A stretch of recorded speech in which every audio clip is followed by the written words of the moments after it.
Now, I ain't gonna hold you. When I first saw this, I was like, wait, what? No way. Couldn't believe it. You want to treat this like a business, Cormani? Okay, business 101. You gotta have a leverage to even try to make these deals. Till Cormani proved to me that he wants to be a football player and work hard like everybody else and not some rich, famous public figure, because I think that's what he really wants to be, not giving him a dime.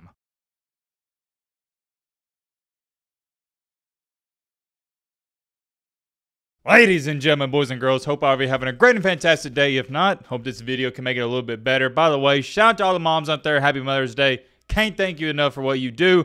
In today's video, we got an update on guess who? No other than Mr. Cormani McClain. Wait a minute. Hold on. What is this comment on one of the recent videos? Double upload in May? We may need more of this.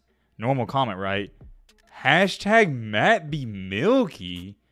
What? Heck to the no, my brother. We are not starting up these weird hashtags again. You know what? I'm gonna act like I didn't see that. Let's get back on track here with this video. I think it goes without being said, the McClain situation is easily the most intriguing and fascinating thing going on in all college football. Today we got an update on him and what's been going on and whatnot, and the last time we talked about Cormani, it was over 8 days ago. If you didn't see that video, I'll give you a brief run through, and if you did see it, let me give you a quick refresher. I'm not going over what happened with Dion in Colorado. We've already talked about that plenty. You should know by now he entered the portal. With that being said, what we talked about in the last video is how McClain, he signed with an agent. Signing to an agent was head-scratching to me back then. It's still head-scratching now. I believe the exact analogy I used is it's the equivalent to getting a financial advisor when you have $8 in your bank account. I shouldn't have to explain it. It's relatively simple. If you have $8, you don't need a financial advisor. Same thing here. Number one, you're not even on a team. Number two, I don't see some big-time NIL deals coming your way in the future. And it's not that I'm hating on the guy, it's just facts. I can't express to you guys enough how strange it is for Cormani to sign to an agent. Anyways, getting a move on here, we also talked about how an article stated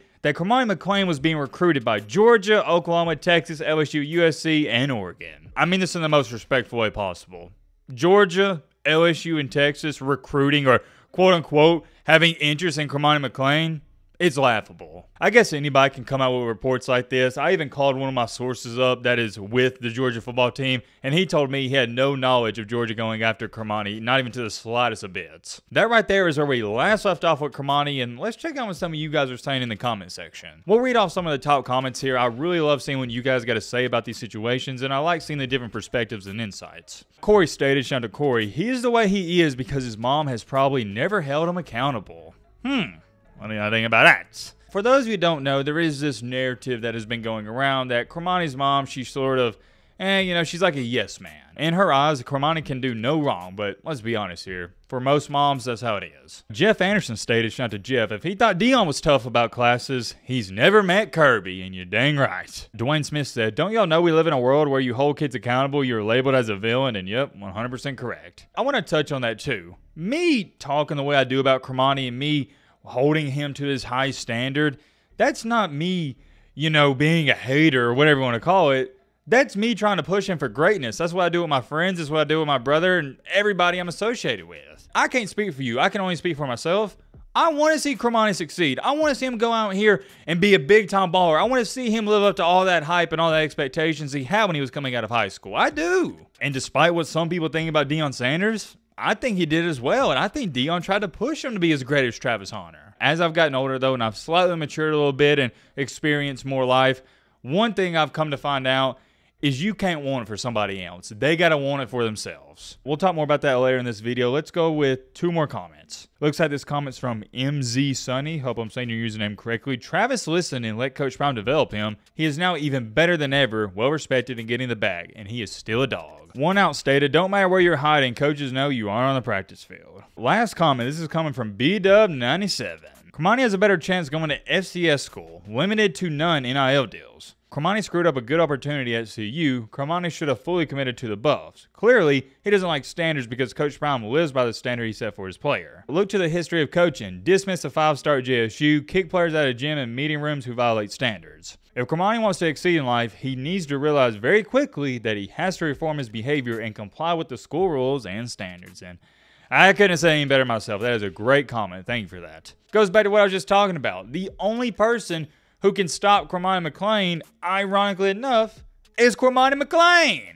Don't get me hyped up on that. Don't get me hyped up. Continuing along, though, take a look at this. Reports came out yesterday that Cormani will be visiting Florida in the near future. Now, I ain't gonna hold you. When I first saw this, I was like, wait, what? No way. Couldn't believe it. My immediate reaction to this was, number one, it doesn't make any sense, and number two, I don't understand why they think this would work out. Look, I know Florida has been in a very rough state. That football program hasn't exactly been at the level of Alabama and Georgia these past couple of years, but they're still Florida. Florida football fans have a very high standard, way higher than Colorado, and they do expect to get back to those days where they're winning consistently 10, 11 games per season. Is that realistic? Not with Billy Napier, and especially not with the schedule they got in this up-and-coming season.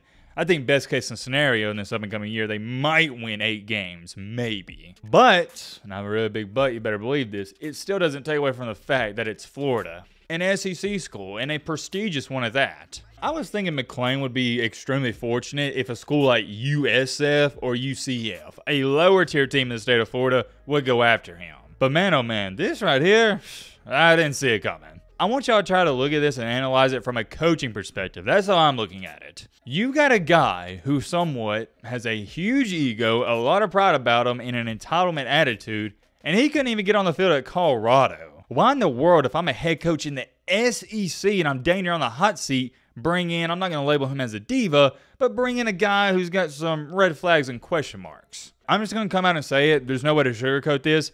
He's not SEC material, and if this does happen, he's going to get eaten alive. The SEC will eat Cormani McClain's lunch like it's nothing, and you better believe me on that one. This young man, wishing him best of luck, extremely talented, he ain't ready for the SEC. He ain't even close. He was getting fried on crossing routes from Colorado State and Pac-12 things. What do you think is going to happen in the SEC, buddy?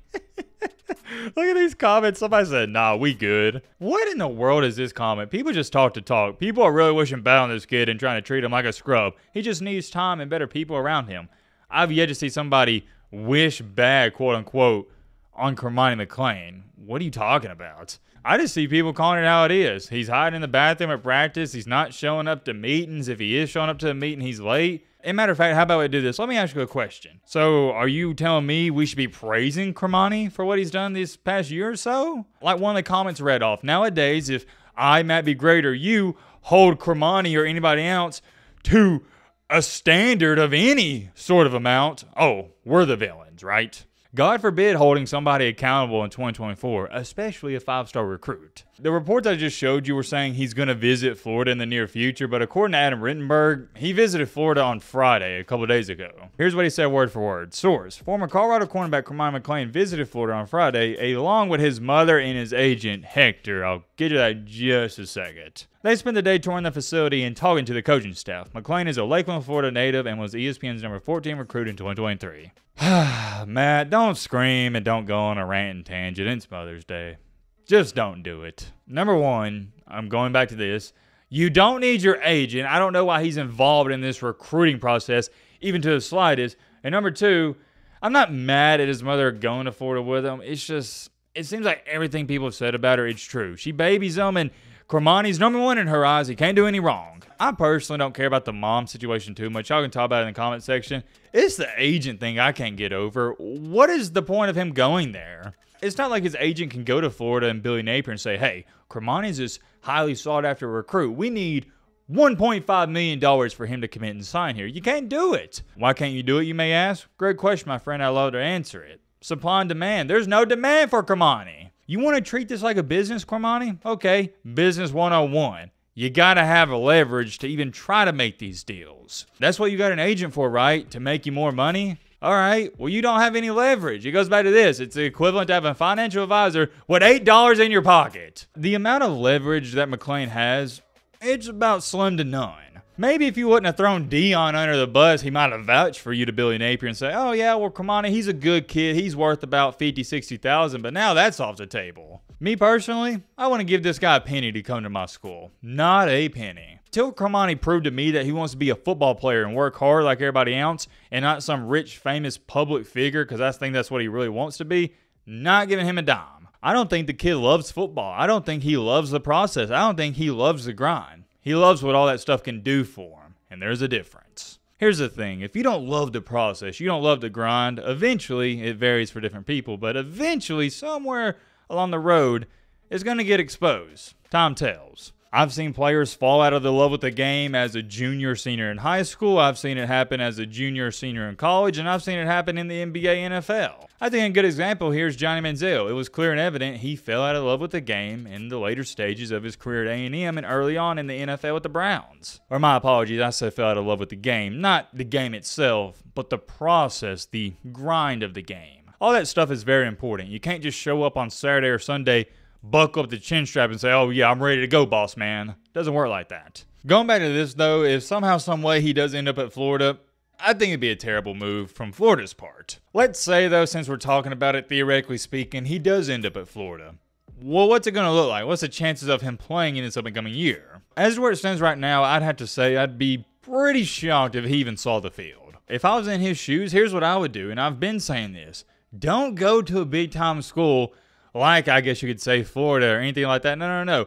Go to a lower D1 school like UCF or USF, go out there, ball out, then into the portal again. The reason I say that isn't because I don't think he's talented enough to play for Florida. That's a misconception. I want each and every single one of you watching this video to understand I think he's easily one of the most talented players in all the nation. He has all the talent in the world, and it's what makes his situation so sad and so intriguing. He hasn't put it to use. However, like I was saying, the reason I say he shouldn't go to Florida is because I don't believe he's going to work hard enough if he isn't guaranteed a starting spot, and I don't think he is a hard worker. If you think you're just going to rely on talent and be a successful Power 5, or I guess I shall say now a Power 4 college football player, you've lost your mind. Not going to happen. Not going to happen. There's many more things I could say. I'll keep you guys updated on this saga. Let me know your thoughts down below. But